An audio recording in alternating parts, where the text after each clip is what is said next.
There really is a difference between cultures who have traditions that remain the same over time and cultures that have traditions that protect change over time, or indeed encourage change over time.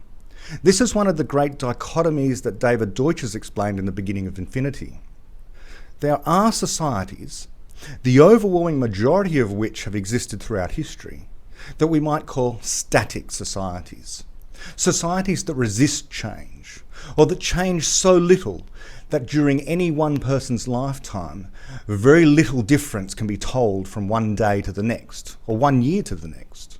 But our society is something different. It is not a static society. It is something called a dynamic society in David Deutsch's nomenclature. And a dynamic society is one in which allows for progress which is stable over time.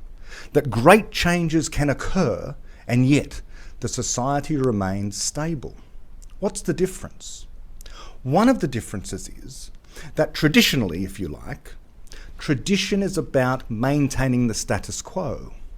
One mechanism a society has, or a culture has, for maintaining the status quo is to ensure that the existing practices and the existing ideas and behaviours in that society are not criticised. Or insofar as they are criticised in such a way that it forces them to remain in place in the form they have, or rather, insofar as criticism exists in such societies, that our creative capacity for changing our ideas exists in static societies. That what that ability to criticise is used for is to criticise existing structures such that they are entrenched ever more deeply. That the behaviours are adhered to ever better. This is how one shows their virtue in such societies. Consider any ancient religious society. In any ancient religious society, the people there had much the same brains as we do. Similar kinds of minds to the extent that they were creative and they could be critical. But now, if there are rituals they need to enact, if they're in a static society, the ritual itself will change very little. But in order to show your virtue in such a society, in order to show your worth, you will defer to the ritual in ever better ways, in ever more strict and disciplined ways. That's how you will use your creativity and show that you're a virtuous person.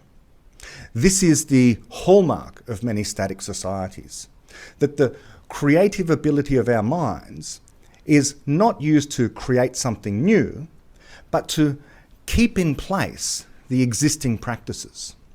This is the sign of a static society, a society which rejects criticism of existing practices and uses it instead to ever more vigorously defend the existing practices. Now, the Enlightenment had perhaps, in David Deutsch's view, the defining characteristic of creating a tradition, not of maintaining the status quo, not of trying to adhere to present practices ever more closely, but rather enabling criticism to flourish across all areas of society, to promote, in his words, a tradition of criticism.